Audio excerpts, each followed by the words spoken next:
পাহাড়, সমুদ্র নাকি জঙ্গল, কোনটা তোমাদের সব থেকে পছন্দের জায়গা বলো তো? আমাকে এই প্রশ্নটা করলে আমি তো কোনো একটা চুজ করতেই পারবো না, কারণ এই তিনটেই আমার মা এবং আমার দুজনেরই খুব পছন্দের। সমুদ্র, জঙ্গল ও পাহাড়। আচ্ছা, আমাদের মতো যারা তোমরা রয়েছো, টিচার কাম স্টুডেন্ট বা অন্য প্রফেশনে যারা তোমরা কোনো মতেই বাড়ির বাইরে রাত কাটানোর পারমিশন পাও না, আমি যদি তাদের জন্য একটা খুব সুন্দর কলকাতা থেকে ওয়ান ডে একটা সুন্দর ট্যুর ট্রিপ যদি নিয়ে আসি তাহলে কেমন হয়? চলো আমার চোখ দিয়ে তোমাদেরকে দেখাই আজকে আমাদের এই জার্নিটা ঠিক কেমন ছিল।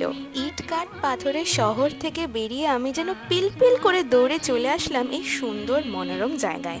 জায়গার ডিটেলস আমি অবশ্যই পরের ভিডিওতে ডিটেলসে শেয়ার করব, কিন্তু আপাতত প্রথম ভিডিওয়ে আমি তোমাদের শুধু দেখাতে চাই এই জায়গাটা কতটা সুন্দর। আমি মন ভরে অক্সিজেন নিয়ে এসেছি।